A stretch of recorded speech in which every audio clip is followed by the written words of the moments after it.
Subscribe to my channel for more videos and press the bell icon for latest updates.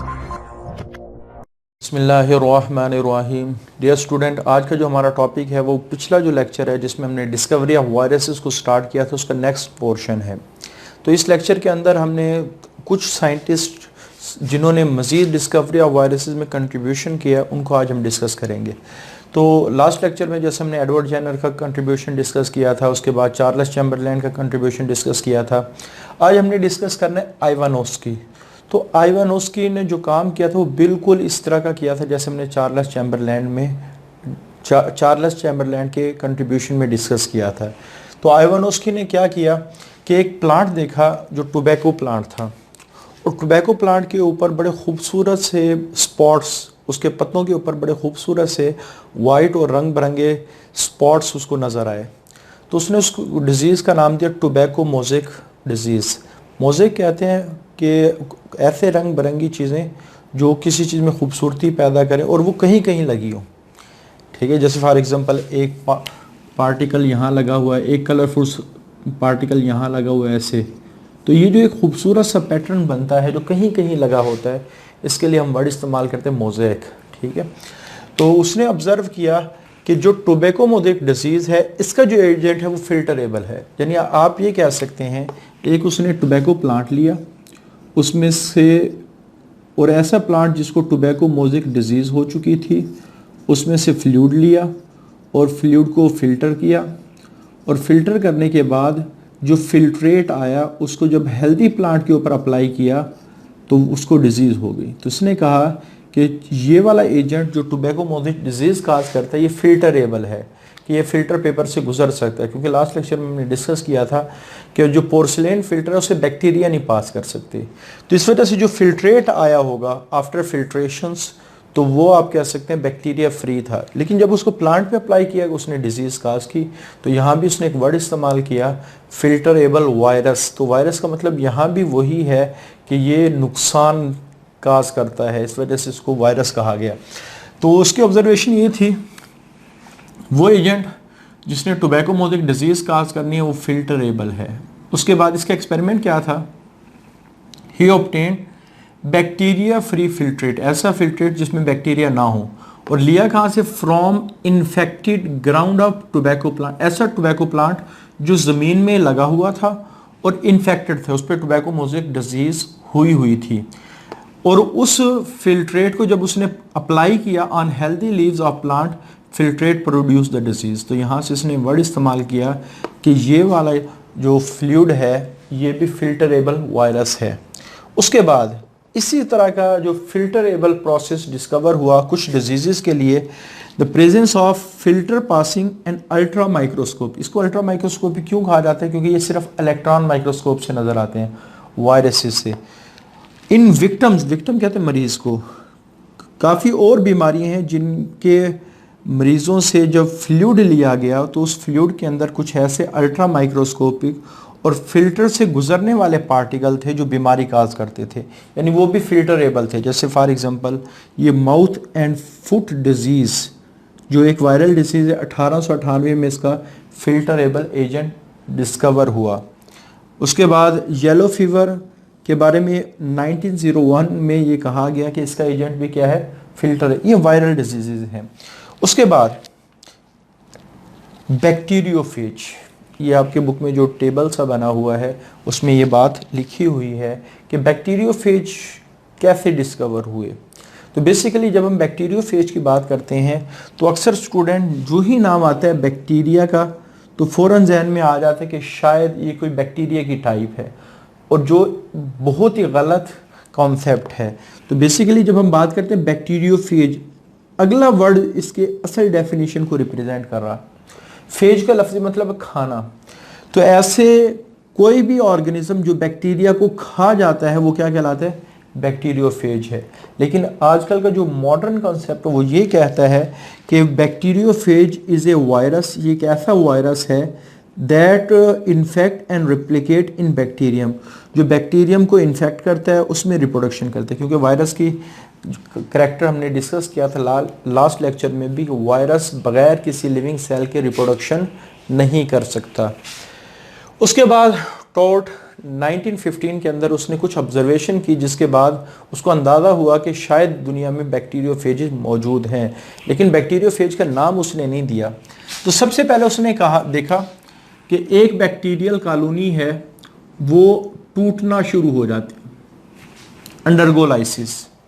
ठीक है, lysis कहते हैं टूटने को, कि बैक्टीरियल कॉलोनीज अंडरगो लाइसिस, के वो टूटना शुरू। अब तोड़ने वाली क्या चीज़ है उसको नज़र नहीं है। फिर दूसरी चीज़ उसने ऑब्जर्व की, उसने क्या किया, एक छोटा सा मटेरियल लिया, थोड़ा सा मटेरियल लिया यहाँ से और इसको हेल्दी कॉलोनी के अंदर इंसर्ट किया, तो हेल्दी कॉलोनी में भी लाइसिस हो गया, यानी वहाँ भी बैक्टीरिया टूटना शुरू हो गया। तो इसने ये कहा कि जो लाइसिस है ये एक कॉलोनी से दूसरी कॉलोनी में ट्रांसफ़र किया जा सकता है। Lysis can be transfer from one colony to other colony. फिर इसने क्या किया कि इस कॉलोनी को बहुत ज़्यादा डाइल्यूट कर दिया। तो डाइल्यूट करने से अक्सर औकात बाद दफ़ा इफ़ेक्ट ख़त्म हो जाते हैं। जैसे आपके पास एक मीठे पानी का गिलास, उसमें आप एक शरबत बाल्टी पानी की डाल दें, सॉरी एक सादा पानी की पूरी एक बाल्टी डाल दें, तो वो जो शरबत है वो मीठा नहीं रहेगा। तो इसी तरह डाइल्यूशन की वजह से बाद दफ़ा असर चीज़ का क्या हो जाता है, ख़त्म हो जाता है। तो डाइल्यूशन के बाद उसने मटेरियल लिया और इसको फिर हेल्दी कॉलोनी में अप्लाई किया, तो यहाँ भी लाइटिक इफेक्ट शो हुआ। तो इसने कहा कि इवन हाईली डाइल्यूटेड, अगर हम बहुत ज़्यादा डाइल्यूटेड मटेरियल भी लें फ्रॉम द लाइज कॉलोनी, उन कॉलोनी से जिसमें लाइसिस टूट फूट हो चुकी है, ट्रांसफर द लाइटिक इफेक्ट, फिर भी उसके जो टूट फूट वाले असरात हैं वो अगली कॉलोनी में ट्रांसफ़र होते हैं। फिर उसने क्या किया, इसी कॉलोनी को हीट किया और हीट करने के बाद मटेरियल लिया और फिर नेक्स्ट कॉलोनी के अंदर जब इसको इंसर्ट किया तो ये बिल्कुल हेल्दी रही, इसके अंदर कोई भी लाइटिक इफेक्ट शो नहीं हुआ। फिर उसने हीटिंग द फिल्ट्रेट, अगर हम इस फिल्ट्रेट को इफेक्ट हीट करें, डिस्ट्रॉय द लाइटिक इफेक्ट, वो लाइटिक इफेक्ट। फिल्ट्रेट क्यों कहा गया, क्योंकि उसने फिल्टर पेपर से भी गुजारा। तो फिल्टर पेपर से गुजारने के बाद तो उसको पता चला कि जो बैक्टीरिया है, जो टूट चुके हैं बैक्टीरिया, वो तो ऊपर ही रहे।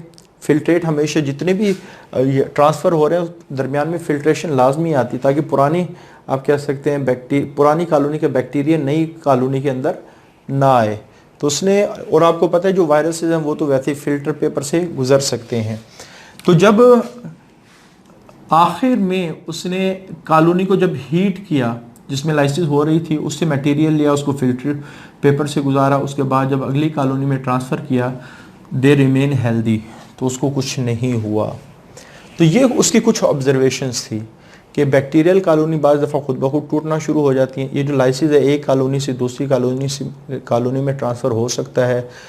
अगर हम डाइल्यूटेड कॉलोनी से कुछ मटेरियल लें, उसको हेल्दी कॉलोनी में डालें, तब भी इफ़ेक्ट ट्रांसफ़र होता है, लेकिन जब हीट करेंगे फिल्ट्रेट को, फिर वो जो लाइटिक इफेक्ट है उसको ख़त्म किया जा सके। तो इन सारी ऑब्जर्वेशन से, चूँकि फिल्ट्रेट से भी गुजर रहा है, उसने कहा कि लाइटिक एजेंट में बी अ वायरस। तो वायरस का मतलब अब भी यही है कि वो डिजीज़ काज करता है, नुकसान पहुंचाता है।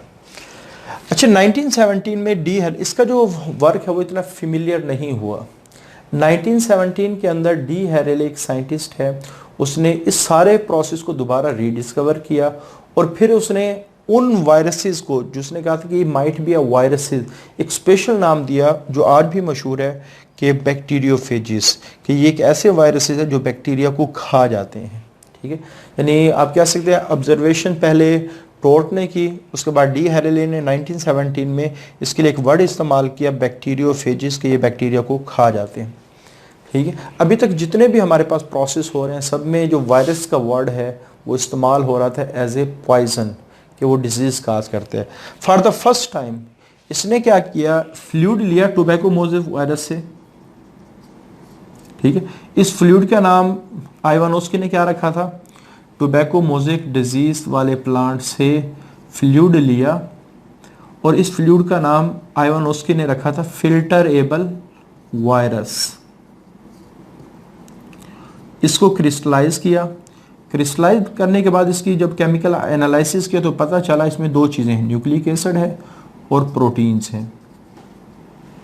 तो यहाँ से फ़ौरन ही कॉन्सेप्ट चेंज हो गया। उसने एक दावा किया कि जो वायरसेस हैं जिसका ढंढोरा पूरी दुनिया में मचा रही थी, तो वायरसेस के बारे में उसने कहा कि ये दो चीज़ों से मिलकर बना है, न्यूक्लिक एसिड एंड प्रोटीन्स। चाहे वो दूसरी चीज़ें हों, लेकिन अब बायोलॉजी के अंदर जब भी वायरसेस का वर्ड इस्तेमाल होता है तो हम यही कहते हैं कि viruses are composed of nucleic acid and protein and may cause disease and reproduce only living cells. तो स्टैनले का कंट्रीब्यूशन 1935 में ये क्या था, इसने फिल्टरेबल एजेंट वाज प्योरीफाइड, ठीक है, इसने जो फिल्टरेबल एजेंट था इसको प्योरीफाई किया 1935 के अंदर। और ये क्या, इसने एक्सपेरिमेंट किस पे किया, इसने टोबैको मोज़ेक डिजीज़ का जो वायरस है उसको क्रिस्टलाइज किया। क्रिस्टलाइज करने के बाद और ये crystallization is the property of non living things. तो आप कह सकते हैं वायरस नॉन लिविंग प्रॉपर्टी भी शो करता है क्योंकि ये क्रिस्टलाइज हो जाते हैं। लिविंग सेल क्रिस्टलाइज नहीं होते, क्या अगर उनको क्रिस्टलाइजेशन करेंगे वो जिंदा ही नहीं रहेंगे। केमिकल एनालिसिस, जब उसने इसका केमिकल एनालिसिस किया इन क्रिस्टल्स को तो पता चला इसमें दो चीज़ें, न्यूक्लिक एसिड एंड प्रोटीन्स। तो यहाँ से कॉन्सेप्ट टोटली चेंज हो गया कि वायरसेस न्यूक्लिक एसिड और प्रोटीन से मिलके बने हैं। और वायरसेस के बारे में कहा जाता है, अगर हम इसको सपोज ये कहें कि ये ऑर्गेनिज्म की तरफ बिहेव करता है तो ये दुनिया का सबसे सिंपलेस्ट ऑर्गेनिज्म लाइक पार्टिकल होगा। ये सबसे ऑर्गेनिज्म लाइक पार्टिकल होगा जो ऑर्गेनिज्म की तरफ बिहेव करता है। लेकिन ये भी कॉन्सेप्ट थोड़ा सा चेंज हो गया, इससे भी सिंपल आ गए हैं जिसको हम अगले लेक्चर में डिस्कस करें। उसके बाद वायरसेस के कुछ करैक्टर हैं, ये करैक्टर बड़े आसान से हैं, दफ़ा इसमें से शॉर्ट क्वेश्चन आ जाते हैं, एमसीक्यूज भी आ जाते हैं। तो पहला करैक्टर है अल्ट्रा माइक्रोस्कोपिक। हर वो चीज़ जो इलेक्ट्रॉन माइक्रोस्कोप से नज़र आए वो अल्ट्रा माइक्रोस्कोप। तो वायरस को देखने के लिए हम कंपाउंड माइक्रोस्कोप इस्तेमाल नहीं कर सकते, ये बहुत छोटे होते हैं, ये हमेशा इलेक्ट्रॉन माइक्रोस्कोप से नज़र आते हैं। साइज़ की बात करें, सबसे जो छोटा वायरस है वो पॉक्स वायरस है 250 नैनोमीटर, और जो सबसे बड़ा वायरस है वो पार्वो वायरस है जिसका साइज़ है 20 नैनोमीटर। ये एमसीक्यूज़ के लिहाज से इम्पॉर्टेंट है, तो इनके ऊपर आप लोगों ने फोकस करना है। उसके बाद फिल्टरेबल, हमने लास्ट लेक्चर में भी डिस्कस किया है बार बार कि पोर्सिलेन फिल्टर एक ऐसे फिल्टर है जिससे बैक्टीरिया पास नहीं कर सकते। उसके पोर्स इतने छोटे होते हैं, बैक्टीरिया का साइज़ बड़ा होता है, लेकिन ये बैक्टीरिया से भी काफ़ी छोटे होते हैं। कितने? 10 से 1000 गुना छोटे होते हैं।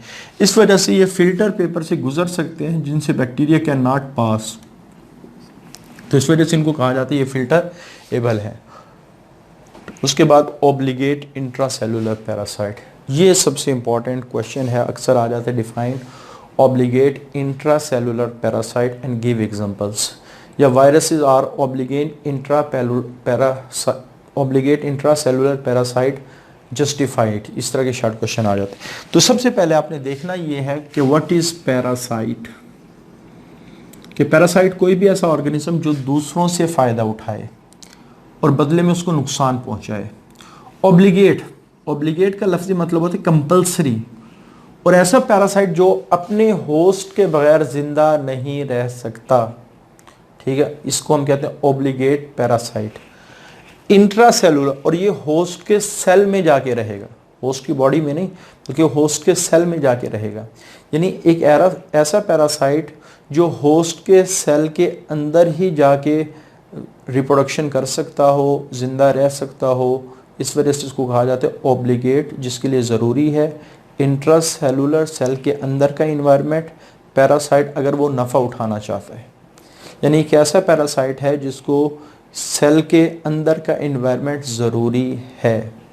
तो ऑब्लिगेट पैरासाइट की दो टाइप्स होती हैं, facultative parasite, obligate parasite. Facultative वो होते हैं अगर हम उनको होस्ट ना भी दें और उनको बनी बनाई खुराक प्लेट में रख के दे दें तो वो उस पर ग्रो कर जाएं, वो उसको हंसी खुशी तस्लीम कर लें उसको राख को, और वो उस पर ग्रो करना।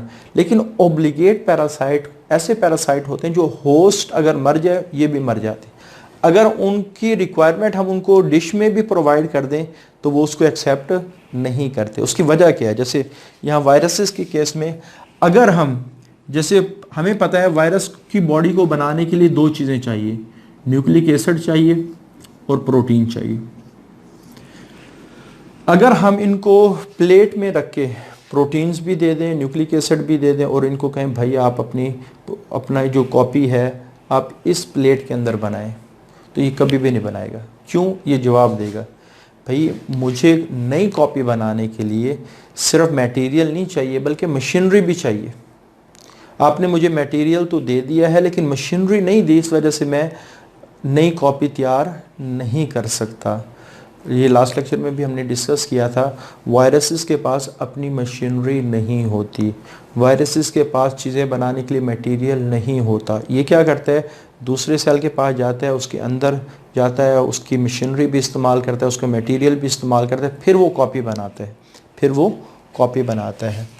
तो इस वजह से आर्टिफिशियल मीडिया में सिर्फ हम चीज़ दे रहे होते हैं, मशीनरी नहीं दे रहे होते। आर्टिफिशियल मीडिया कोई भी ऐसी प्लेट जिसमें किसी भी चीज़ की खुराक मौजूद हो, वो आर्टिफिशियल मीडिया कहलाता है। यानी बनी बनाई खुराक का किसी को दे देना, ये आर्टिफिशियल मीडिया कहलाता है। लेकिन काफ़ी सारे पैरासाइट ऐसे हैं, वो कहते हैं नहीं भाई, हमने इस बनी बनाई खुराक नहीं इस्तेमाल करनी, बल्कि जो हमारा होस्ट है हमने उसी होस्ट को इस्तेमाल करना है। जैसे वायरसेस के बारे में, तो वायरसेस क्या करता है, फिर सेल में जाता है। वो सेल एनिमल का भी हो सकता है, प्लांट का भी हो सकता है, माइक्रो ऑर्गेनिज्म, और ये हमेशा रेप्लिकेशन के ज़रिए से रिप्रोड्यूस होगा। रेप्लिकेशन का मतलब है जस्ट कॉपी करना। बेसिकली नॉर्मली जब हम सेल की बात करते हैं तो सेल रिप्रोड्यूस होता है सेल डिवीजन के ज़रिए से, कि एक बड़ा पेरेंट सेल दो सेल में डिवाइड होके नई जनरेशन बनाता है। अब चूंकि वायरसेस तो सेल है नहीं, तो इस वजह से उसके लिए हम सेल डिवीजन का वर्ड इस्तेमाल नहीं करते, हम उसके लिए एक स्पेशल वर्ड इस्तेमाल करते हैं कि वायरस जस्ट अपनी कॉपी बनाता है, नई कॉपी तैयार करता है। तो ये जो प्रोसेस है जिसमें जस्ट कॉपीज़ बन रही हैं, इसमें सेल वगैरह की तो इन्वॉल्वमेंट है नहीं, इस वजह से हम रेप्लिकेशन का वर्ड इस्तेमाल करते हैं। तो रेप्लिकेशन है क्या, वो प्रोसेस जिसमें काफ़ी सारी कॉपीज़ तैयार हों, रेप्लिका कहते हैं कॉपी को, तो वो प्रोसेस जिसमें काफ़ी सारी कॉपीज़ या रेप्लिका बने वो रेप्लिकेशन कहलाता है। अब ये कॉपी बनवाता कैसे है, इसके खुद के पास तो बायोसिंथेटिक मशीनरी नहीं होती, ठीक है, इस वजह से ये सेल के अंदर हमेशा जाके काम करेगा। और for the synthesis of its nucleic acid and protein, कि इसके पास कोई ऐसी मशीनरी नहीं है जिसके ज़रिए से वो न्यूक्लिक एसिड और प्रोटीन को बना सके। फिर ये क्या करते हैं, यूटिलाइज्ड होस्ट मशीनरी, फिर ये होस्ट की मशीनरी इस्तेमाल करेगा फॉर दिस वाइटल प्रोसेस। फिर इन अपने जो अहम काम है वो होस्ट की सेल से करवाएगा। अब अगर उसका होस्ट सेल ना हो तो ऑटोमेटिकली वो रिप्रोडक्शन ही नहीं कर सकता। इस वजह से इसके लिए वर्ड हम इस्तेमाल करते हैं ऑब्लिगेट, जो अपने होस्ट के बगैर जिंदा ना रह सके, जिसके लिए उसका होस्ट ऑब्लिगेट हो, लाजमी हो। उसके बाद काजिटिव एजेंट, चूंकि ये पैरासाइट है, जब वो सेल में रिप्रोडक्शन कर रहा होता है तो ऑटोमेटिकली वो सेल को बीमार भी कर सकता है। तो काजिटिव एजेंट वो एजेंट होता है जो डिजीज़ काज करे। जैसे काफ़ी सारी बीमारी हैं, मम्स है, मीजल्स है, एड्स है, हेपेटाइटिस है, स्मॉल पॉक्स है, काउ पॉक्स है, चिकन पॉक्स है, इन्फ्लुएंजा, ये सारी वो बीमारियां जो किसकी वजह से होती हैं, वायरसेस की वजह से होती है। अच्छा, एंटीबायोटिक, हम नॉर्मली जब भी इन्फेक्शन की बात करते हैं हम अक्सर कहते हैं उसको एंटीबायोटिक दे दो, लेकिन वायरल इन्फेक्शन कभी भी एंटीबायोटिक से ठीक नहीं होता। उसकी क्या लॉजिक है? अच्छा, यहाँ ब्रॉड रेंज की बात की गई है। ज़्यादातर एंटीबायोटिक्स, कुछ एंटीबायोटिक हैं जो फिर भी वायरस को किल कर सकती हैं। उसकी लॉजिक क्या है? आपने पहले ये लॉजिक देखनी है कि ज़्यादातर एंटीबायोटिक वायरस को क्यों नहीं मार सकती, क्योंकि मेजॉरिटी ऑफ एंटीबायोटिक्स हैं वो 3-4 तरह से एक्शन करती हैं। पहला कि वो बैक्टीरिया को किल करती हैं, बैक्टीरिया की सेल वॉल तोड़ के। अगर उसी एंटीबायोटिक को हम वायरस में इस्तेमाल करें तो वायरस के पास सेल वॉल ही नहीं। काफ़ी सारी आप कह सकते हैं एंटीबायोटिक जो सेल मेम्ब्रेन को तोड़ के, ठीक है, वर्क करती हैं, वायरस के पास सेल मेम्ब्रेन ही नहीं। काफ़ी सारी ऐसी हैं जो साइटोप्लाज्मिक एंजाइम को तोड़ के वर्क करती हैं, तो वायरस के पास साइटोप्लाज्मिक एंजाइम ही नहीं है। तो इस वजह से आप कह सकते हैं जो मेजॉरिटी ऑफ एंटीबायोटिक्स हैं, अगर हम उनको अप्लाई भी कर दें वायरस के ऊपर तो वो कोई ऐसा स्ट्रक्चर वायरस के पास नहीं है जिसके ऊपर वो एक्शन करती हैं। तो फिर हम क्या करते हैं, स्पेशल मेडिसिन वायरस के लिए बनाई जाती है जिनको एंटी वायरल कहा जाता है, जो न्यूक्लिक एसिड या प्रोटीन कोट को तोड़ती है। और ये दोनों चीज़ें वायरस के अंदर मौजूद। कुछ एंटीबायोटिक जैसे सल्फोनामाइड्स वगैरह, ये भी डीएनए वगैरह को तोड़ के अपना काम करती हैं, तो किसी हद तक इनके अंदर एंटी वायरल इफ़ेक्ट्स हो सकते हैं। लेकिन ज़्यादातर एंटीबायोटिक्स, हम जब भी एंटीबायोटिक का वर्ड आए अब तो एक स्पेशल टर्म इस्तेमाल करते हैं, ये एंटीबायोटिक के लिए दूसरा जो लफ्ज़ है वो एंटी बैक्टीरियल है। ये हम किसके लिए इस्तेमाल करते हैं? बैक्टीरिया के अगेंस्ट इस्तेमाल करते हैं। वायरल के लिए जो मेडिसिन इस्तेमाल की जाती है उनके लिए वर्ड इस्तेमाल होता है एंटी वायरल, जो वायरस को किल करें। तो जितने भी बड़े इन्फेक्शन हैं वायरस के, वो हमेशा एंटी वायरल से ही ट्रीट किए जाते हैं। तो ये हमारा आज का टॉपिक, इसमें हमने डिस्कवरी ऑफ वायरसेस को कंप्लीट किया। और ये करैक्टरिस्टिक ऑफ वायरस में ये जो क्वेश्चन है ना, ऑब्लिगेट इंट्रासेलुलर पैरासाइट, ये बहुत ही इंपॉर्टेंट है, इसको आप लोगों ने अच्छी तरह से तैयार करना है। आज के लिए इतना ही, अल्लाह हाफिज़।